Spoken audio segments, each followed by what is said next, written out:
presence of my Savior.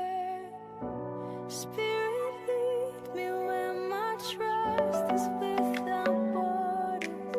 Let me walk upon the waters wherever you. Shalom Shalom. ഇന്ന് ഞാൻ പറയാൻ പോകുന്നത് പലർക്കും ദൈവശബ്ദം കേൾക്കാൻ പറ്റുന്നില്ല, അല്ലെങ്കിൽ ദൈവശബ്ദം കേട്ടിട്ട് അതെങ്ങനെ തിരിച്ചറിയാൻ പറ്റുന്നില്ല. അതിനെക്കുറിച്ച് എന്നോട് സംസാരിച്ചപ്പോൾ ഞാൻ അതിനെക്കുറിച്ചൊരു വീഡിയോ ചെയ്യാമെന്ന് വിചാരിച്ചു. അതായത് 4 തരത്തിലുണ്ട് നമുക്ക് ശബ്ദങ്ങൾ, ഈ ലോകത്തിൻ്റെ ശബ്ദങ്ങൾ. അതായത് സെക്യുലർ വേൾഡിലുള്ള ശബ്ദം, നമ്മളുടെ തന്നെ ഉള്ളിൽ നിന്ന് വരുന്ന ശബ്ദമുണ്ട്, പിന്നെ സേറ്റനിക് ഇതുണ്ട്, പിന്നെ ദൈവശബ്ദമുണ്ട്. ഈ 4 തരത്തിലെ സൗണ്ട് നമ്മുടെ കോൺസ്റ്റൻ്റ് ആയിട്ട് ഇങ്ങനെ വന്നുകൊണ്ടിരിക്കുകയാണ്. അപ്പോൾ നമുക്ക് ദൈവത്തിൻ്റെ ശബ്ദം, ദൈവം സംസാരിക്കുന്നുണ്ട് നമ്മളോട്, പക്ഷെ നമുക്ക് തിരിച്ചറിയാൻ പറ്റാത്തതാണ് നമ്മുടെ കുഴപ്പം. അതെന്താണെന്ന് വെച്ച് കഴിഞ്ഞാൽ ദൈവീയമായ കാര്യങ്ങളിൽ നമ്മൾ ഇൻവോൾവ് ആകുന്നതിനേക്കാൾ കൂടുതൽ വേൾഡിലി ആയിട്ടുള്ള കാര്യങ്ങളിൽ നമ്മൾ ഇൻവോൾവ് ആണ്. അതുകൊണ്ടാണ് ഒരു കാര്യം. പിന്നെ നമ്മളുടെ വെറീസ്, എല്ലാ വിധത്തിലുള്ള ടെൻഷൻ, അല്ലെങ്കിൽ എന്താ പറയുക, ഒരുപാട് ബിസി ലൈഫ്, ഇതൊന്നും നമുക്ക് ഇവിടൊന്നും വായിക്കാൻ പറ്റുന്നില്ല, അല്ലെങ്കിൽ പ്രാർത്ഥിക്കാൻ പറ്റുന്നില്ല.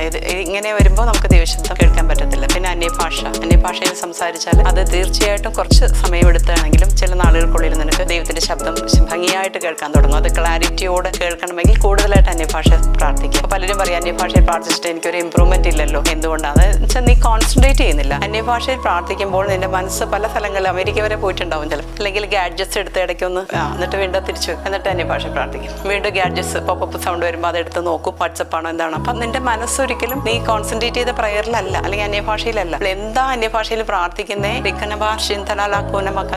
അങ്ങനെ പറയുമ്പോൾ എനിക്ക് മനസ്സിലായി അല്ലേ, ഭാവ്രൂഖാനമാര സിയലംബാറ കണ്ട. അപ്പോൾ ആ ഒരു അന്യഭാഷ ഞാൻ എന്താ പറഞ്ഞതെന്ന് എനിക്ക് പറയാം മാറി മാറി വരുമല്ലോ. അപ്പോൾ നമ്മളത് ശ്രദ്ധിക്കുക, അന്യഭാഷ ശ്രദ്ധിച്ചിട്ട് വേണം നമ്മൾ പ്രാർത്ഥിക്കാൻ. ശ്രീഖാനമാര ശാന്തരിയലബ. അപ്പോൾ എന്താ പറഞ്ഞ എനിക്ക് മനസ്സിലായി, ഞാൻ പറഞ്ഞ അന്യഭാഷ എന്താന്ന്. പക്ഷെ ഞാനിപ്പോൾ ഇങ്ങനെ പറഞ്ഞുകൊണ്ട് പോവാ ജംലാക്കാനിമനാവുള്ളൂ ഇങ്ങനെ പറഞ്ഞിട്ട് നിന്റെ മനസ്സ് വേറെ സ്ഥലങ്ങളിലാണെങ്കിൽ അന്യഭാഷ കൊണ്ട് ഒരു പ്രയോജനവും ഇല്ല. മുറി അടച്ചിട്ട് ഗാഡ്ജറ്റ്സ് എല്ലാം മാറ്റി വെച്ചിട്ട് നീ പ്രാർത്ഥിക്കുവാണെങ്കിൽ അത് കൂടുതൽ സമയം അന്യഭാഷയിൽ പ്രാർത്ഥിക്കുക, കൂടുതൽ സമയം ബൈബിൾ വായിക്കുക. അങ്ങനെ വരുമ്പോൾ നിന്റെ മനസ്സിന് ആ മറ്റ് സൗണ്ടിനെ എല്ലാം നിനക്ക് തിരിച്ചറിയാൻ പറ്റും, ക്ലാരിറ്റി കൂടും. അങ്ങനെ ദൈവശബ്ദമാണെന്ന് കറക്റ്റായിട്ട് അറിയാൻ പറ്റും. പിന്നെ പരിശുദ്ധാത്മാവ് സംസാരിക്കുമ്പോൾ നമ്മൾ ഒബീഡിയൻ്റ് ആവാൻ ശ്രമിക്കുക. പരിശുദ്ധാത്മാവ് പറയും അന്യഭാഷയിൽ കുറച്ച് ഇങ്ങനെ പ്രാർത്ഥിക്കുക, നമ്മൾ എഡിഫിക്കേഷൻ ആണെന്ന് പറയുന്നു. ഫസ്റ്റ് കൊരിന്ത്യൻസ് 14th ചാപ്റ്ററിൽ പറയുന്നുണ്ട് അത് അന്യഭാഷ നിന്നെ തന്നെ എഡിഫൈ ചെയ്യുന്നു. അപ്പോൾ എഡിഫൈ ചെയ്യുമ്പോൾ പരിശുദ്ധാത്മാവ് പറയും നമ്മളോട്, പക്ഷെ നമ്മളത് അനുസരിക്കത്തില്ല, നമ്മൾ കേൾക്കാൻ മനസ്സില്ല. അപ്പോൾ അതുകൊണ്ട് കൂടെ ദൈവശബ്ദം നമുക്ക്, പിന്നെ ദൈവം സംസാരിക്കില്ല. ഒരു പ്രാവശ്യം പറയുമ്പോൾ അത് അന്നപ്പാടെ അനുസരിക്കാൻ തയ്യാറാണെങ്കിൽ വീണ്ടും വീണ്ടും പരിശുദ്ധാത്മാവ് സംസാരിച്ചുകൊണ്ടിരിക്കും. അപ്പോൾ അതുകൊണ്ട് നിങ്ങൾ